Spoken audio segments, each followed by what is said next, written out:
بسم اللہ الرحمن الرحیم۔ السلام علیکم ورحمۃ اللہ وبرکاتہ۔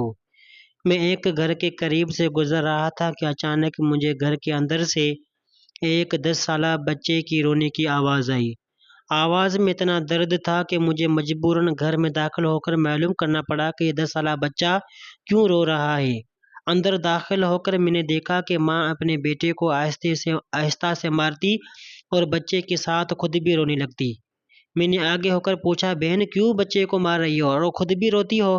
اس نے جواب دیا کہ بھائی آپ کو تو معلوم ہے کہ اس کے والد اللہ کو پیارے ہو گئے ہیں اور ہم بہت غریب بھی ہیں۔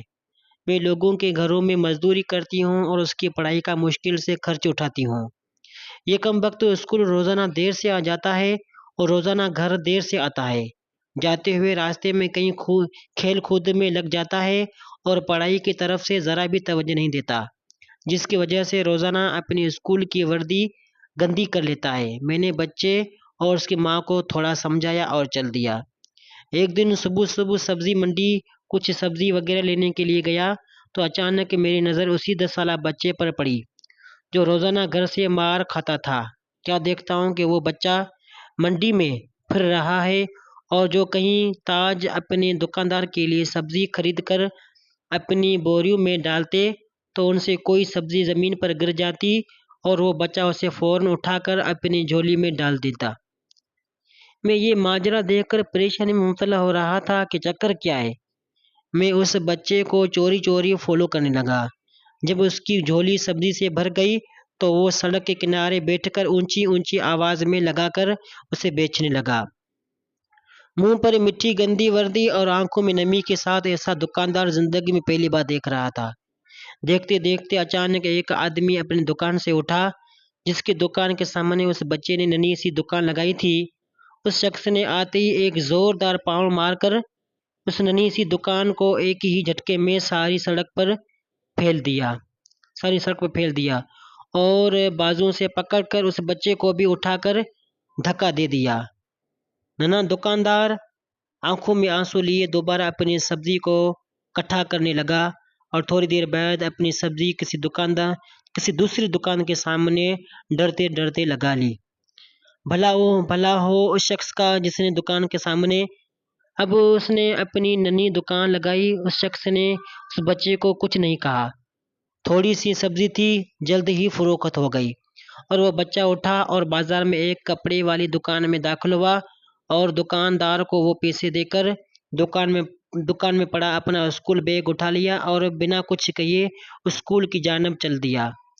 میں بھی اس کے پیچھے پیچھے چل رہا تھا۔ جب وہ بچہ اسکول گیا تو 1 گھنٹہ دیر ہو چکی تھی، جس پر اس کے استاد نے ڈنڈے سے اسے خوب مارا۔ میں نے جلدی سے جا کر استاد کو منع کیا کہ یتیم بچہ ہے، اسے مت مارو۔ استاد فرمانے لگے کہ سر یہ روزانہ 1 گھنٹہ دیر سے آتا ہے، میں روزانہ اسے سزا بھی دیتا ہوں کہ ڈر سے اسکول ٹائم پر آئے، اور کئی بار میں اس کے گھر بھی پیغام دے چکا ہوں۔ بچہ مار کھانے کے بعد کلاس میں بیٹھ کر پڑھنے لگا۔ میں نے اس کے استاد کا موبائل نمبر لیا اور گھر کی طرف چل دیا۔ گھر جا کر معلوم ہوا کہ میں سبزی لینے گیا تھا وہ تو بھول ہی گیا ہوں۔ حسب معمول بچے نے اسکول سے گھر آ کر ماں سے ایک بار پھر مار کھائی ہوئی۔ ساری رات میرا سر چکرتا رہا۔ اگلے دن صبح کی نماز ادا کی اور فوراً بچے کے استاد کو کال کی کہ منڈی پہ جلدی پہنچ جاؤ، جس پر مجھے مثبت جواب ملا۔ سورج نکلا اور بچے کا اسکول جانے کا وقت ہوا اور بچہ گھر سے سیدھا منڈی اور اپنی ننھی دکان کا بندوبست کرنے لگا۔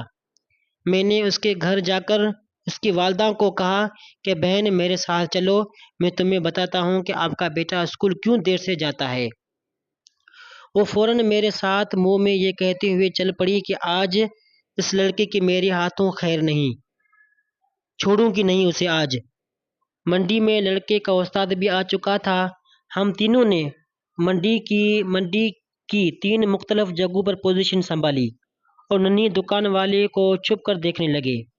حسب معمول آج بھی اسے کافی لوگوں سے جھڑکیں لینی پڑی اور آخر کار وہ لڑکا اپنی سبزی فروخت کر کے کپڑے والی دکان کی طرف چل دیا۔ اچانک میری نظر اس کی ماں پر پڑی تو کیا دیکھتا ہوں کہ وہ بہت ہی درد بھری سسکیاں لے کر زارو قطار رو رہی تھی اور میں نے فوراً اس کی استاد کی طرف دیکھا تو بہت شدت سے اس کے آنسو بہہ رہے تھے۔ دونوں کے رونے میں مجھے ایسا لگ رہا تھا جیسے انہوں نے کسی مظلوم پر بہت ظلم کیا ہو اور آج ان کو اپنی غلطی کا احساس ہو رہا ہو۔ اس کی ماں روتے روتے گھر چلی گئی اور استاد بھی سسکیاں لیتے ہوئے اسکول چل دیا۔ حسب معمول بچے نے دکاندار کو پیسے دیے اور آج اس کو دکاندار نے ایک لیڈی سوٹ دیتے ہوئے کہا کہ بیٹا آج سوٹ کے سارے پیسے پورے ہو گئے ہیں، اپنا سوٹ لے لو۔ بچے نے اس سوٹ کو پکڑ کر اسکول بیگ میں رکھا اور اسکول چل دیا۔ آج بھی 1 گھنٹہ لیٹ تھا۔ وہ سیدھا استاد کے پاس گیا اور بیگ ڈیسک پر رکھ کر مار کھانے کے لیے پوزیشن سنبھالی اور ہاتھ آگے بڑھا دیے کہ استاد ڈنڈے سے اس کو مار لے۔ استاد کرسی سے اٹھا اور فوراً بچے کو گلے لگا کر اس قدر زور سے رویا کہ میں بھی دیکھ کر اپنے آنسو پر قابو نہ رکھ سکا۔ میں نے اپنے آپ کو سنبھالا اور آگے بڑھ کر استاد کو چپ کرایا اور بچے سے پوچھا کہ یہ جو بیگ میں سوٹ ہے وہ کس کے لیے ہے؟ بچے نے جواب دیا کہ میری ماں امیر لوگوں کے گھروں میں مزدوری کرنے جاتی ہے اور اس کے کپڑے پھٹے ہوئے ہوتے ہیں، اس کے پاس جسم کو مکمل ڈھانپنے والا کوئی سوٹ نہیں ہے، اس لیے میں نے اپنی ماں کے لیے یہ سوٹ خریدا ہے۔ یہ سوٹ اب گھر لے جا کر ماں کو دوں گا۔ میں نے بچے سے سوال پوچھا، جواب نے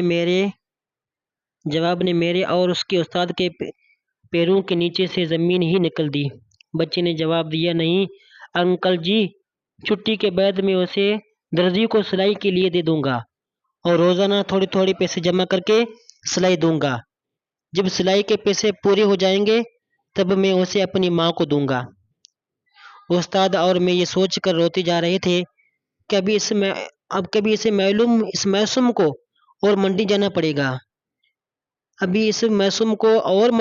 پڑے گا اور لوگوں سے دھکے کھانے پڑیں گے اور ننھی دکان لگانی پڑے گی۔ آخر کب تک غریبوں کے بچے ننھی دکان لگاتے رہیں گے؟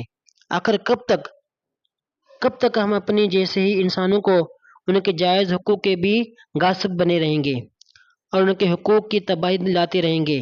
پتہ نہیں ہم کیسے مسلمان ہیں۔